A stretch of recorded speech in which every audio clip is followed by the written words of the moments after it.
ಅಪರೂಪವಾದ ಮಾತು ಅಂತಂದರೆ, ಈ ಮನಸ್ಸಿನ ಮೇಲೇನೆ ಎಲ್ಲ ಭಾರ ನಿಂತಿದೆ, ನಮ್ಮ ಜೀವನದ ಭಾರ.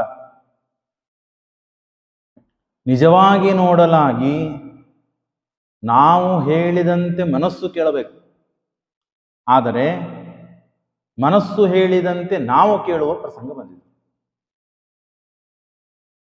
ಯಾಕೆ ಅಂತಂದ್ರೆ, ಮನಸ್ಸಿಗೆ ಸಂಸ್ಕಾರಗಳನ್ನು ಕೊಟ್ಟದ್ದೇ ನಾವು.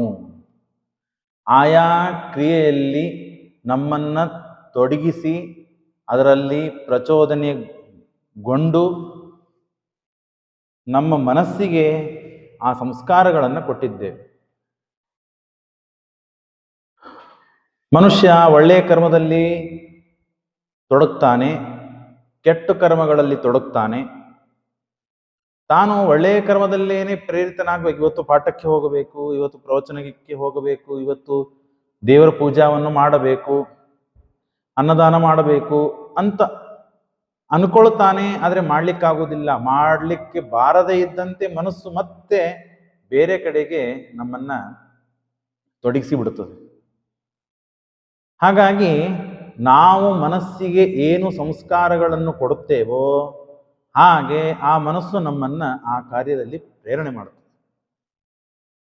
ಮತ್ತಿದು ಯಾವಾಗ ಸಮಸ್ಯೆ ಪರಿಹಾರವಾಗುವುದು? ಯಾಕೆಂದ್ರೆ ಸಂಸ್ಕಾರ ಮನಸ್ಸಿಗೆ ಅನಾದಿ ಕಾಲದಿಂದ ಕೊಡ್ತಾ ಬಂದಿದ್ದೇವೆ. ವಿಚಿತ್ರ ಹೇಗೆ ಅಂತಂದ್ರೆ, ಮನಸ್ಸು ಇಷ್ಟರ ಮಟ್ಟಿಗೆ ನಮ್ಮನ್ನ ಹತೋಟಿಯಲ್ಲಿ ಕೈಯಲ್ಲಿ ಇಟ್ಕೊಂಡಿದೆ ಅಂತಂದ್ರೆ, ಇಷ್ಟರ ಮಟ್ಟಿಗೆ ನಾವು ಸಂಸ್ಕಾರ ಕೊಟ್ಟಿದ್ದೇವೆ ಅಂದ್ರೆ, ಶೆಕೆ ಆಯಿತು ಅಂದ್ರೆ ಫ್ಯಾನ್ ಬೇಕು ನಮಗೆ, ಶೆಕೆ ಆಯಿತು ಅಂದ್ರೆ AC ಬೇಕು, ಸಂಜೆ ಆಯಿತು ಅಂದ್ರೆ ಲೈಟ್ ಬೇಕು ಓದ್ಲಿಕ್ಕೆ. ಆದರೆ ಹಿಂದಿನ ಕಾಲದಲ್ಲಿ ಹಾಗಿದ್ದಿದ್ದಿಲ್ಲ. ಮಲ್ಕೊಳ್ಳಿಕ್ಕೆ ನಮಗೆ ಗಾದಿಯೇ ಬೇಕು, ತಲ್ದಿಂಬೇಕು, ಮಂಚ ಬೇಕು.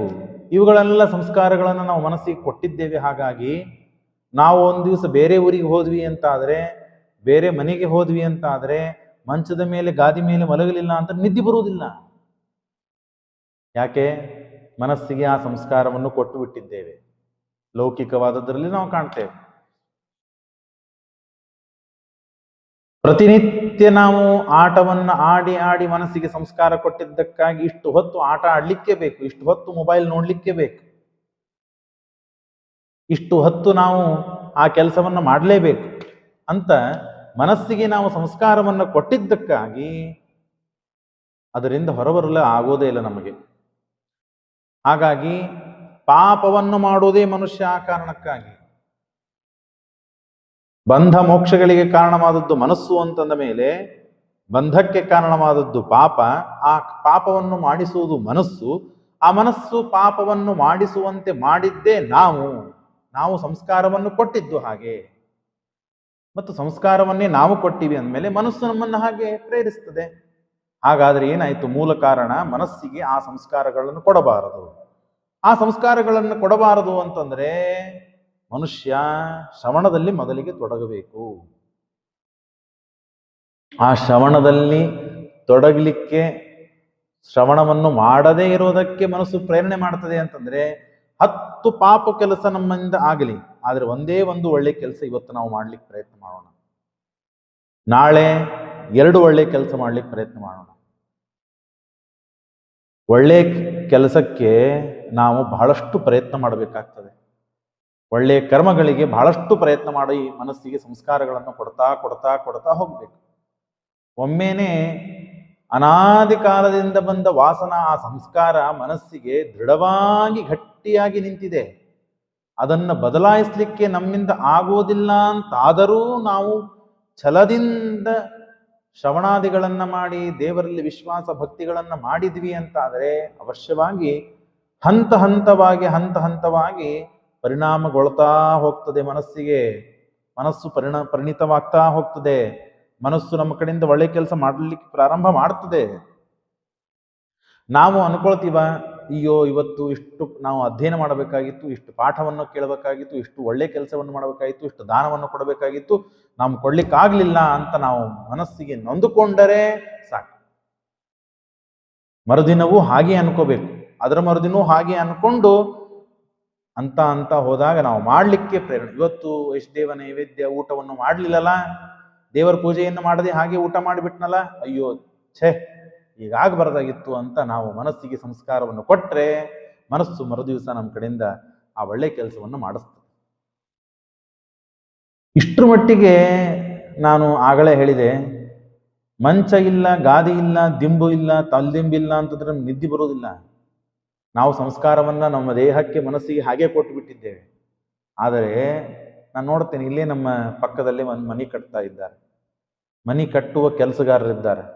ಅವರು ಚಿಕ್ಕ ಚಿಕ್ಕ ಮಕ್ಕಳನ್ನ ತಂದಿರ್ತಾರೆ, ಸಣ್ಣ ಕೂಸುಗಳು ಬಗಲಿಗೆ ಅಲ್ಲೇ ಉಸುಕಿನಲ್ಲಿ ಕಲ್ಲಿನಲ್ಲಿ ಒಂದು ಹಾಸಿಗೆ ಒಂದು ಸೀರೆಯನ್ನು ಹಾಕಿ ಮಲಸ್ತಾರೆ. ತಾವು ಬುಟ್ಟಿಗಟ್ಲೆ ಸಿಮೆಂಟು ಉಸುಕುಗಳನ್ನು ತೆಗೆದುಕೊಂಡು ಮೇಲೆ ಹೋಗಿ ಇಟ್ಟು ಬರ್ತಾರೆ.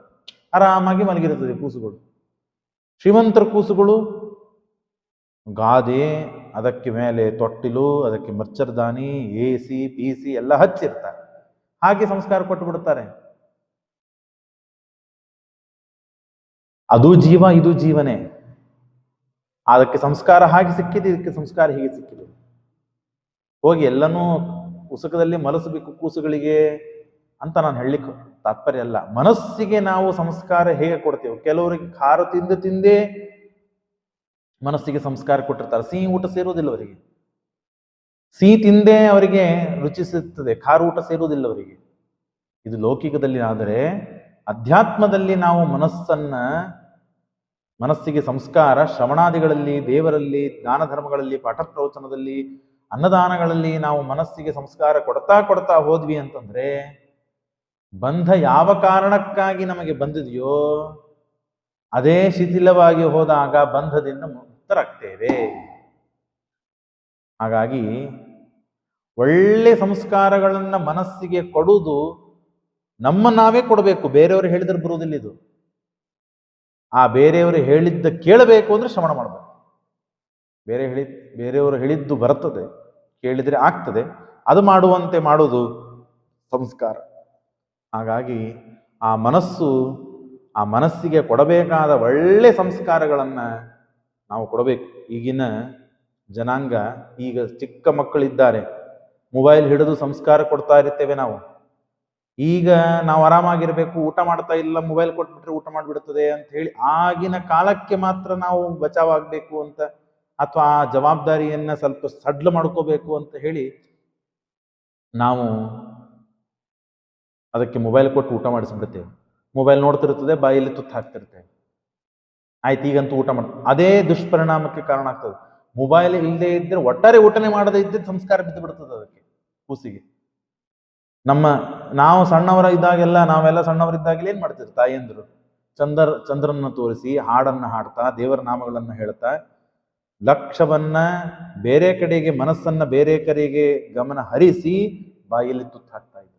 ಹಾಗೆ ಮಾಡಿಯೂ ಸ್ವಲ್ಪ ಕಷ್ಟವನ್ನು ಅನುಭವಿಸಿ ಆ ಮನಸ್ಸಿಗೆ ಪ್ರಬಲವಾದ ಸಂಸ್ಕಾರಗಳನ್ನ ಕೊಡ್ತಾ ಎಲ್ಲ ಕೆಲಸವನ್ನು ಮಾಡಲಿಕ್ಕೆ ನಮ್ಮಿಂದ ಸಾಧ್ಯವಿದೆ. ಅದನ್ನೇ ಭಾಗವತ ಸಂದೇಶವನ್ನು ಕೊಡ್ತಾ ಇದೆ. ಮನಯೇವ ಮನುಷ್ಯಾನಾಂ ಕಾರಣಂ ಬಂಧ ಮೋಕ್ಷಯೋಹೋ. ಮನಸ್ಸಿಗೆ ನೀವು ಹೇಗೆ ಸಂಸ್ಕಾರಗಳನ್ನ ಕೊಡ್ತಾ ಹೋಗ್ತೀರೋ, ಮನಸ್ಸಿಗೆ ಹೇಗೆ ನೀವು ಆದೇಶವನ್ನು ಕೊಡ್ತಾ ಹೋಗ್ತೀರೋ, ಹಾಗೆ ನಿಮ್ಮ ಮಾತನ್ನು ಕೇಳ್ತದೆ. ಇಲ್ಲದೆ ಹೋದರೆ ಒಮ್ಮೆ ಕೆಟ್ಟ ಸಂಸ್ಕಾರಗಳು ಮನಸ್ಸಿಗೆ ಬೀಳ್ತಾ ಹೋದ್ವು ಅಂತಾದರೆ ಆ ಮನಸ್ಸಿನ ಮಾತನ್ನೇ ನಾವು ಕೇಳಬೇಕೇ ಹೊರತು ನಾವು ಹೇಳಿದಂತೆ ಮನಸ್ಸು ಕೇಳುವುದಿಲ್ಲ. ಹಾಗೆ ಆಗಬೇಕು ಅಂದ್ರೆ ಬಹಳ ಪರಿಶ್ರಮ ಪಡಬೇಕಾಗ್ತದೆ. ಈಗ ಅನೇಕ ಜನ್ಮಗಳಿಂದ ನಾವು ಒದ್ದಾಡ್ತಾ ಇರೋದೇ ಅದಕ್ಕಾಗಿ.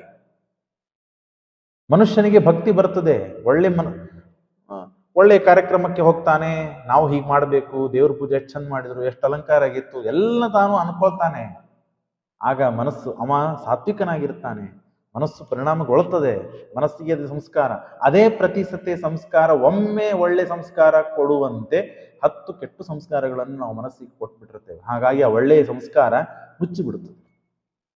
ಹಾಗಾಗಿ ನಾನು ಹೇಳುವ ತಾತ್ಪರ್ಯ, ಭಾಗವತದ ಸಂದೇಶ ಏನು ಅಂತಂದ್ರೆ, ಮನಸ್ಸಿಗೆ ಸಾಧ್ಯವಾದಷ್ಟು ನಾವು ಬಿಗಿ ಮಾಡಬೇಕು. ಸಾಧ್ಯವಾದಷ್ಟು ನಾವು ಒಳ್ಳೆಯ ಕರ್ಮ, ಒಳ್ಳೆಯ ಜನ, ಒಳ್ಳೆಯ ಕಾರ್ಯಕ್ರಮ, ಒಳ್ಳೆಯ ಊಟ, ಒಳ್ಳೆಯ ಅಡಿಗೆ, ಒಳ್ಳೆ ನೋಟಗಳು, ಒಳ್ಳೆ ಕೇಳುವುದು, ಎಲ್ಲನೂ ಒಳ್ಳೇದು ಒಳ್ಳೇದು ಒಳ್ಳೇದು ಅಂತ ಆದ ಹೋದಾಗ ಬೇರೆ ಕರ್ಮಗಳು, ಬೇರೆ ಹವ್ಯಾಸಗಳು ಬರದೇ ಇದ್ದಂತೆ ಮನಸ್ಸು ಆಯ್ತು ಅಂತಾದರೆ ನಾವು ಆರಾಮಾಗಿರ್ಲಿಕ್ಕೆ ಸಾಧ್ಯವಿದೆ. ಅದು ಸಣ್ಣವರೇ ಆಗಿರಲಿ, ದೊಡ್ಡವರೇ ಆಗಲಿ, ಮಧ್ಯಮ ಅವಸ್ಥೆಯವರಾಗಿರಲಿ ಅಥವಾ ಮುದುಕರೇ ಆಗಲಿ, ಯಾರೇ ಆಗಿದ್ದರೂ ಅವರು ಒಳ್ಳೆ ವಿಚಾರಗಳನ್ನ, ಒಳ್ಳೆ ಸಂಸ್ಕಾರಗಳನ್ನ ಮನಸ್ಸಿಗೆ ಕೊಡ್ತಾ ಹೋಗ್ಲಿಲ್ಲ ಅಂತಾದರೆ ಎಂಥ ಅವಸ್ಥೆಯವರಿದ್ದರೂ ಆ ಮನಸ್ಸು ತಾನು ತನ್ನ ಹತೋಟಿಯಲ್ಲಿ ಆ ಮನುಷ್ಯನನ್ನು ಹಿಡಿತದೆ, ತಾನು ಮಾಡುತ್ತದೆ. ಮನುಷ್ಯ ಒದ್ದಾಡಿ ಹೋಗ್ಬಿಡ್ತಾನೆ. ಹಾಗಾಗಿ ಸಾಧ್ಯವಾದಷ್ಟು ಹೆಚ್ಚು ನಾವು ಶ್ರವಣಾದಿಗಳಲ್ಲಿ ಆಸಕ್ತರಾದರೆ ಆಗ ಎಲ್ಲ ವಿಧವಾದ ಯಶಸ್ಸು ಸಾಧಿಸಲಿಕ್ಕೆ ನಮಗೆ ಸಾಧ್ಯವಿದೆ ಅಂತ ಹೇಳ್ತಾ, ಆ ಮನಸ್ಸು ನಮ್ಮ ಹತೋಟಿಯಲ್ಲಿ ನಮ್ಮ ವಶವಾಗುವಂತೆ ಆಗಬೇಕು ಅಂತಂದರೆ ಭಗವಂತ ಮುಖ್ಯವಾಗಿ ನಮ್ಮಲ್ಲಿ ಶ್ರವಣಾದಿಗಳನ್ನು ಮಾಡಿ ಒಳ್ಳೆಯ ಕರ್ಮಗಳನ್ನೇ ಮಾಡುವಂತೆ, ಮನಸ್ಸು ಪ್ರೇರಣೆ ಮಾಡುವಂತೆ ಭಗವಂತ ಅನುಗ್ರಹ ಮಾಡಬೇಕು ಅಂತ ಪ್ರಾರ್ಥನೆ ಮಾಡುತ್ತಾ ಶ್ರೀಕೃಷ್ಣ ಅರ್ಪಣಮಸ್ತು.